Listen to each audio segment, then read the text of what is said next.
Plastic బాటిల్లో water తాగడం వల్ల, ప్లాస్టిక్ యూసేజ్ వల్ల కూడా క్యాన్సర్ వస్తుందా? ప్రూవెన్గా అయితే ఇప్పుడు మనకి ఏంటంటే కొన్ని కార్సినోజన్స్ అని ఎస్టాబ్లిష్డ్గా ఉంటాయి సైంటిఫిక్లీ. ఇప్పుడు స్మోకింగ్ అనుకోండి, హెచ్పివి వైరస్ కానీ ఇలాంటివి మేము టొబాకో ఇవన్నీ కార్సినోజన్స్ అని వాటికి ఒక పేరు పెట్టేస్తారు. ఓకే. మిగతావి ఇవి ప్లాస్టిక్ ఇవన్నీ రీసెర్చ్లో ఏంటి అంటే they are not proven. Okay. కానీ ఒకదానికి ప్రూఫ్ లేదన్న మాత్రాన అది చేయదు అని కాదు.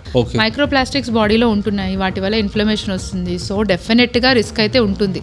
కానీ ప్రూఫ్ ఉందా మేడం, మీరు ఏం ప్రూఫ్తో మాట్లాడుతున్నారంటే నాకు రీసెర్చ్ కోట్ చేయడానికి లేదు. బట్ ఆ మెకానిజం అవన్నీ సేమ్. సో డెఫినెట్గా ప్లాస్టిక్ అనేది అవాయిడ్ చేయడం చాలా మంచిది, ఎస్పెషల్లీ హీట్. సో మనం ప్లాస్టిక్ బాటిల్స్ చూసామంటే అవి స్టోర్ చేస్తారు కార్లో, వాటిలో వెనక పడేస్తారు.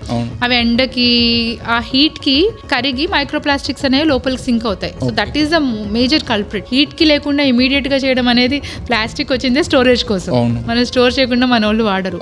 సో బెటర్ కంప్లీట్ గా అవాయిడ్ చేయడం ఇస్ ద బెస్ట్ ఆప్షన్.